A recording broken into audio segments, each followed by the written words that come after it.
എടാ this is ഇതിൻ. അങ്ങനെ ഉള്ള പ്രശ്നങ്ങളും പൊല്ലാപ്പുകളും എല്ലാം കഴിഞ്ഞ് കറുപ്പ് സിനിമ ഇറങ്ങി. ഇന്നലെ തന്നെ 3 വട്ടമാണ് ഇതിനു വേണ്ടി ഞാൻ ബുക്ക് ചെയ്തത്. രാവിലെ 9 മണിക്കുള്ള ഷോ, പിന്നെ 11 മണിക്കുള്ള ഷോ, പിന്നെ 8 മണിക്കുള്ള ഷോ. രാത്രി 3 ക്യാൻസലായി. അങ്ങനെ ഇന്നാണ് ഇറങ്ങിയത്.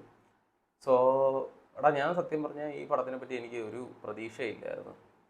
എന്ന് വെച്ചാൽ പുള്ളിക്കാരൻ തിരിച്ചു വരണമെന്ന് ആഗ്രഹമൊക്കെ എനിക്കുണ്ട്. കാരണം എന്ന് വെച്ചാൽ വർഷങ്ങളായേ കാണുന്നു. സോ ഞാനൊരു സത്യം പറഞ്ഞാൽ ഇങ്ങനത്തെ ഒരു ഇതായതുകൊണ്ട് ഞാനൊരു കങ്കുവ ലെവലാണ് ഞാൻ പ്രതീക്ഷിച്ചത്. എന്ന് വെച്ചാൽ അതുപോലെ അത്രയും ലെവലാണ് ഞാൻ പ്രതീക്ഷ പോയത്. കാരണം എന്ന് വെച്ചാൽ എനിക്ക് ആ ഒരു ഇതുപോലും എനിക്കില്ലായിരുന്നു ഇത് വർക്കാവും എന്നുള്ളത്.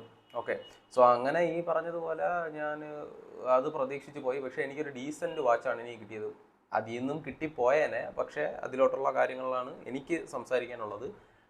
ഇത് തീർത്തും എൻ്റെ പേഴ്സണൽ അഭിപ്രായമാണ്. സോ അത് മൈൻഡിൽ വെച്ച് കാണുക, സംസാരിക്കുക, I mean understand. Okay, so first എന്ന് പറഞ്ഞാൽ ലോജിക്ക് അങ്ങോട്ട് മാറ്റി വയ്ക്കുക, ലോജിക്ക് കെട്ടിപ്പൂട്ടി വയ്ക്കുക. ഇവിടെ ലോജിക്കിന് യാതൊരു സ്ഥാനവും ഇല്ല.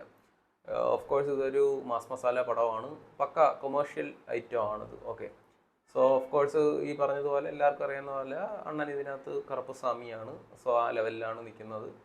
പെർഫോമൻസ് വൈസ് അണ്ണൻ ഈസ് വാവ്. കാരണം എന്ന് വെച്ചാൽ പുള്ളിക്കാരൻ മാക്സിമം ഇതിനകത്ത് പണിയെടുത്തിട്ടുണ്ട്.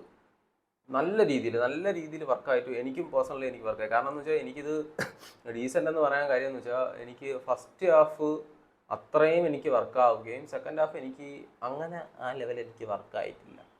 സോ നമുക്കത് കുറച്ച് ഡീറ്റെയിൽ ആയിട്ട് സംസാരിക്കാം. അതിനാണ് ഇന്നത്തെ ഈ ഡീറ്റെയിൽഡ് വീഡിയോ. കാരണം ഞാൻ ഓൾറെഡി ഇതിനെ പറ്റിയിട്ടുള്ള ജസ്റ്റ് ഒരു ചുരുക്കിയൊരു സാധനം ഷോർട്സ് ആയിട്ട് ഓൾറെഡി ഞാൻ അതിനകത്ത് ഇട്ടിട്ടുണ്ട്. ഓക്കെ, സോ പടം തുടങ്ങി അങ്ങനെ എന്താ വെച്ചാൽ ലൈക്ക് ആ ഒരു പർട്ടിക്കുലർ സിറ്റുവേഷൻ പടത്തിൽ, ഐ മീൻ ട്രെയിലറിൽ പറയുമ്പോൾ തന്നെ പർട്ടിക്കുലർ സിറ്റുവേഷൻ, കോർട്ട് കേസ് കാര്യങ്ങളായിട്ടൊക്കെ അങ്ങനെ പോകണം. ഓക്കെ, ശരി.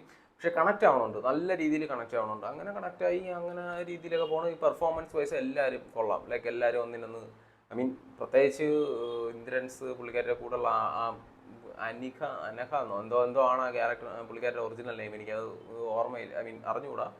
സോ കൊള്ളാം. ലൈക്ക് അവരെ പെർഫോമൻസ് വൈസ് അത് നന്നായിട്ടുണ്ടായിരുന്നു. ഈ പറഞ്ഞ പോലെ അങ്ങനെ ഒരു പർട്ടിക്കുലർ സിറ്റുവേഷൻ വരുമ്പോൾ അണ്ണ എൻ്റർ ആവണതാണ്. ട്രെയിലറിൽ കാണിക്കും പോലെ തന്നെയാണ് അണ്ണ എൻ്റർ ആവണത് തന്നെയാണ്.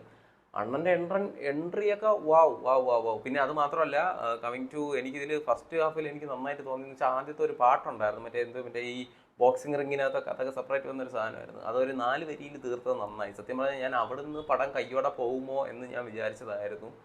പക്ഷെ എന്നിരുന്നാലും അത് അവിടെ സേവ് ചെയ്തു. ഓക്കെ, സോ അത് മാത്രമല്ല സായി അഭ്യങ്കറിൻ്റെ മ്യൂസിക്കൊക്കെ പിടിക്കാം. കാരണം വെച്ചാൽ ആ ഒരു റൊമാൻറ്റിക് ട്രാക്ക് പിടിക്കാൻ മാത്രമല്ല അണ്ണന് മാസ് പിടിക്കാനും അറിയാം എന്ന് തെളിയിച്ചിട്ടുണ്ട്. Okay, so coming to music. Okay, പിന്നെ ഈ പറഞ്ഞതുപോലെ തന്നെ മറ്റേ സാധനമുണ്ട്, മറ്റേ ഡ്യൂഡിൽ മറ്റേ ചോക്ലേറ്റ് ഇറക്കുമ്പോൾ മറ്റേ സ്ലോ മോഷനിൽ മറ്റേ ഊറും ബ്ലഡ് വരില്ല, അതുപോലത്തെ ഒരു സ്ലോ മോഷൻ സാധനമൊക്കെ ഉണ്ട്. ഞാൻ വിചാരിച്ചു ദൈവമേ ഇതല്ലേ, ഇത് ഡ്യൂഡല്ലേ എന്നൊക്കെ വിചാരിച്ചെങ്കിൽ പക്ഷേ കൊള്ളാം, സാധനം വർക്കായി. അങ്ങനെ നല്ല രീതിയിൽ പോയി, ഇമ്പാക്റ്റ് കാര്യങ്ങളെല്ലാം ഉണ്ട്. പിന്നെ ഫസ്റ്റ് ഹാഫിലെ എനിക്ക് തോന്നിയൊരു കാര്യമാണ് VFX എന്നുള്ള, അതിലോട്ട് സംസാരിക്കാം.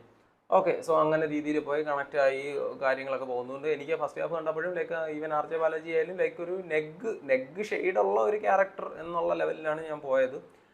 ഇന്റർവെൽ ബ്ലോക്കൊക്കെ മോനെ കിടിലമായിട്ട് ഈ പറഞ്ഞതുപോലെ സെറ്റ് ചെയ്ത് വെച്ചു. ഞാൻ തിയേറ്ററിൽ കയ്യടി, അതെന്ന് വെച്ചാൽ ഇരുന്ന ഓഡിയൻസും എല്ലാം കിടിലോടായി.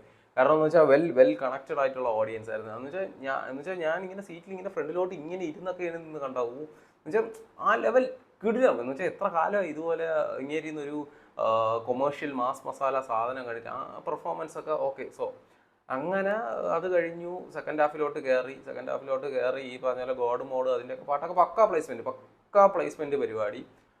ഈ പറഞ്ഞ പോലെ അതിനുശേഷം ഒരു സോങ്, ഒരു ഫൈറ്റ്, ഐ മീൻ അങ്ങനത്തെ ആ ഒരു ലെവൽ കഴിഞ്ഞിട്ട് ആ ഒരു ഇതിന് ശേഷം അവിടെ ഉള്ളത് പറഞ്ഞാൽ എൻ്റെ ആ ഒരു ആസ്വാദന ഇത് അങ്ങ് കുറഞ്ഞ്. കാര്യം എന്ന് വെച്ചാൽ ആ ഒരു ഇമ്പാക്റ്റ് എവിടെയോ മിസ്സായതുപോലെ. പിന്നെ അതിനുശേഷം വരുന്ന സീൻസുകളായാലും ഒരു ഇതില്ല. എന്ന് വെച്ചാൽ ചുമ്മാ മറ്റേ ഞാൻ മുമ്പപ്പോഴാണ് പറഞ്ഞാലും ഓടടിക്കി വെച്ചേക്കണ പോലെ ആ ഒരു ഇതുണ്ടെന്നല്ലാതെ പിന്നീട് അങ്ങോട്ട് എനിക്ക് പേഴ്സണലി എനിക്ക് അങ്ങോട്ട് വർക്കായില്ല. പക്ഷേ കമ്മിങ് ടു ക്ലൈമാക്സിനോട് അടുത്ത് വരുമ്പോൾ പോട്ടെ, ക്ലൈമാക്സ് തന്നെ അതിൽ സൂര്യണ്ണൻ്റെ പെർഫോമൻസ് ഉണ്ട്. എൻ്റെ മോനെ കിടിലം പെർഫോമൻസ്, ആ ഒരു ഗെറ്റപ്പ്, ആ ഒരു ലുക്ക്, എല്ലാം എല്ലാം കിടിലം. പക്ഷേ കമ്മിങ് ടു ഞാൻ നേരത്തെ പറഞ്ഞ പോലത്തെ ഒരു വിഷയമാണ് ഇവിടെ VFX ഒരു പണി തന്നെയാണ്, അത് പ്രശ്നം തന്നെയാണ്. അത് ഞാൻ ഗൂഗിളിൽ നോക്കിയപ്പോൾ എത്ര 130-140 കോടി എസ്റ്റിമേറ്റ് എന്നാണ് പറയണത്. ഇവിടെ മലയാള സിനിമയിൽ അതിൽ നിന്നും നേർപാതിക്ക് ഉള്ളതിൽ ഇവിടെ കിടിലം VFX വെച്ച് ചെയ്യണം. അപ്പം കാരണം എന്ന് വെച്ചാൽ ഇതിൽ VFX അതൊരു പ്രശ്നം തന്നെയാണ്. കാരണം എന്ന് വെച്ചാൽ അത്രയും ഇമ്പാക്റ്റ് ആയിട്ടുള്ള ഒരു സീൻ, ഇപ്പം VFX വരുന്ന ഒരു സീനിനാണെന്നുണ്ടെങ്കിൽ അത് പൈസ ഇറക്കി തന്നെ ചെയ്യണം. കാരണം അത് അത്രയും അടിപൊളിയാവുന്നോ അതിനനുസരിച്ച് ആ സീൻ അത്രയും മികവറ്റായിട്ടുള്ളൂ. കാരണം ഇപ്പോൾ ഫസ്റ്റ് ഹാഫിൽ കൈയടിച്ചതുപോലെ തന്നെ സെക്കൻഡ് ഹാഫിൽ കൈയടിക്കാനുള്ള സീനുകളും ഉണ്ട്. പക്ഷേ എന്നിരുന്നാലും ഈ ഒരു VFXന്റെ പ്രശ്നങ്ങളെല്ലാം, കാരണം എനിക്ക് ചിലത് കണ്ടപ്പോൾ ഒരു കാർട്ടൂൺ കണക്കിനൊക്കെ തോന്നി. ഉള്ളത് പറയല്ല, ഞാൻ പറയട്ടല്ലോ, കാര്യം ഞാൻ വിജയ് ഫാനൊക്കെ തന്നെയാണ്. പക്ഷേ എന്നിരുന്നാലും ഞാൻ ഒരിക്കലും ഒരു സൂര്യ ഹാറ്ററൊന്നുമല്ല, അങ്ങനെയൊന്നും വിചാരിക്കരുത്. എനിക്കും പുള്ളിക്കാരനെ ഭയങ്കര ഇഷ്ടമുള്ളതൊക്കെ തന്നെയാണ്. കാരണം എന്ന് വെച്ചാൽ ഓൾറെഡി പടത്തിനകത്ത് വിജയണ്ണൻ്റെ റെഫറൻസ് ഒക്കെ ഉണ്ട് കേട്ടോ. സോ അത് വേറെ കാര്യം. പക്ഷെ അതായാലും എനിക്ക് അങ്ങോട്ട് ഓക്കെ ആയിരുന്നു. എന്നിരുന്നാലും അങ്ങനെ ഭയങ്കര ഹൈ ആയിട്ട് തോന്നിയില്ല. കാരണം എന്ന് വെച്ചാൽ അതും എനിക്ക് ചിലയിടത്തൊരു ആർട്ടിഫിഷ്യാലിറ്റി എനിക്ക് അടിച്ചിട്ടുണ്ടായിരുന്നു. ഓക്കെ, സോ ഇതൊന്നും സ്പോയിലറല്ല, റെഫറൻസ് ഇഷ്ടം പോലെ ഉണ്ട്. കൊള്ളാം, ലൈക്ക് വർക്കായിട്ടുണ്ട്. ലാസ്റ്റൊക്കെ ഒരു കിഴിഞ്ഞ റെഫറൻസ് ഒക്കെ ഉണ്ടായിരുന്നു കേട്ടോ, അതൊക്കെ കൊള്ളായിരുന്നു. ഓക്കെ, സോ VFX അതൊരു പ്രശ്നം തന്നെയാണ്. കാരണം എന്ന് വെച്ചാൽ അത് ഒരു ഇമ്പാക്റ്റ് ആണ്. എന്ന് പറഞ്ഞാൽ ഇപ്പം ഞാൻ ഇതിലെയൊക്കെ ഒരു VFX കണ്ട ഒരു 2010 to 2015 ടൈമിൻ്റെ ഇടയിൽ തമിഴ് പടങ്ങളിൽ അല്ലെങ്കിൽ തെലുങ്ക് പടത്തിൽ കണ്ടുവരുന്ന ഒരു ഇതാണ്. അന്നെന്നൊക്കെ പറഞ്ഞാൽ വൺ ആൻഡ് ഓൺലി ശങ്കർ മാത്രമേ ഉള്ളൂ ഈ പറഞ്ഞ പോലെ ബ്രഹ്മാണ്ഡം പടച്ചു വയ്ക്കാനായിട്ട്. സോ അല്ലാതെ ഒരു തട്ടിക്കൂട്ട് ലെവൽ VFX ആയിരുന്നു എനിക്കിതിൽ തോന്നി. സോ എന്ന് വെച്ചാൽ VFX ഇതിനകത്ത് പടച്ചു വിട്ടിരുന്നെങ്കിൽ കുറെ കൂടെ ഹൈ ആയിട്ട് പോവേണ്ട ഒരുപാട് സീനുകളുണ്ടായിരുന്നു. സോ അത്രയും ഡീറ്റെയിൽ ആയിട്ടൊന്നും പോണില്ല. പക്ഷെ എന്നിരുന്നാലും ഓക്കെ, സോ അതങ്ങനെ. പിന്നെ പെർഫോമൻസ്, തൃഷ ചുമ്മാ മറ്റേ പേരിന് ബാക്കിൽ നിന്ന് നടക്കുന്ന ക്യാരക്ടറൊന്നും അല്ല. പുള്ളിക്കാരി ചില സീൻസിൽ ഓക്കെയാണ്, ചിലതിൽ ഒരുമാതിരി ക്യൂട്ട്നെസ് ഇട്ട് മെഴുകുകയും ഓവറായില്ലേ എന്നൊക്കെ എനിക്ക് തോന്നുന്നുണ്ട്. എന്നിരുന്നാലും ഷീസ് ഓക്കെ, അറ്റ്ലീസ്റ്റ് എന്തെങ്കിലുമൊക്കെ ചെയ്യാനുണ്ട്. പിന്നെ RJ ബാലജിയുടെ ക്യാരക്ടറിലോട്ട് പറഞ്ഞെങ്കിൽ ഞാൻ നേരത്തെ പറഞ്ഞ പോലെ ഒരു നെഗ് ക്യാരക്ടറാണ് എന്ന് തോന്നിയെങ്കിൽ ലാസ്റ്റ് വില്ലനിസം പിടിച്ച് പോകണമെങ്കിലും എന്തോ എനിക്ക് പേഴ്സണലി അങ്ങോട്ട് വർക്കായില്ല. കാരണം ഒന്നാമത്തെ കേസ് ടൈമില്ല. കാരണം അണ്ണൻ ഒരു പ്രോപ്പർ മറ്റേ ആ ഒരു ഷെയ്ഡ് പിടിച്ച് വന്നപ്പോഴേക്കും പടം ക്ലൈമാക്സ് എത്തി. ഓക്കെ, അത് മാത്രമല്ല ആ ഒരു ഇമ്പാക്റ്റ് പറഞ്ഞില്ല, അങ്ങോട്ട് കണക്റ്റ് ആവണില്ല. കാരണം എന്ന് വെച്ചാൽ ഓൾറെഡി സെക്കൻഡ് ഹാഫിൽ ആ ഒരു പർട്ടിക്കുലർ ടൈം കഴിഞ്ഞപ്പോഴേ എന്ന് വെച്ചാൽ എന്തൊക്കെയോ അങ്ങനെ കാട്ടിക്കൂട്ടുന്നു എന്നുള്ള ലെവൽ പോലെയൊക്കെയാണ് എനിക്ക് തോന്നിയത്. പക്ഷേ അപ്പോഴും സ്റ്റിൽ സൂര്യ അണ്ണ പീസ് പെർഫോമൻസ് വൈസ് മോനെ കിടിലാണ്. അപ്പം ഞാൻ വിചാരിക്കുന്നത് വെച്ചാൽ ലൈക്ക് ഇത് ഹിറ്റ് അടിക്കുമെന്നാണ് എൻ്റെ വിശ്വാസം. കാരണം ഹിറ്റടി എന്തിന് കംബാക്കിന് വരെ ഉണ്ട്. എൻ്റെ പേഴ്സണൽ അഭിപ്രായത്തിൽ ഇത് ഹിറ്റ് അടിക്കണം. കാരണം ഹിറ്റ് അടിക്കാനുള്ളതുണ്ട്, ഈവൻ കംബാക്കിനുള്ളതായാലും ഉണ്ട്. പക്ഷേ എൻ്റെ പേഴ്സണൽ ഇതിൽ ഇതിപ്പോഴും എന്താ പറയുക, അങ്ങനെ പ്രോപ്പർ ഒരു ഗ്രാൻഡ് കംബാക്ക് ഞാൻ സത്യം പറഞ്ഞാൽ പ്രതീക്ഷിക്കുന്നതെന്ന് പറഞ്ഞാൽ അത് ഞാൻ മറ്റേ ജിത്തുമാധവൻ്റെ പടത്തിലാണ്, അതിലാണ് എൻ്റെ ഒരു പ്രതീക്ഷ. സോ ഇത് ഹിറ്റ് അടിക്കണം. കാരണം എന്ന് വെച്ചാൽ കുറേ കാലമായി പുള്ളിക്കാരന് നല്ലൊരു തിയേറ്ററിക്കൽ ഹിറ്റ് വന്നിട്ട് വർഷങ്ങളാവണം. So he deserves that. അപ്പം ഇത് അങ്ങനെ വർക്കാവട്ടെ എന്ന് വിചാരിക്കുന്നു.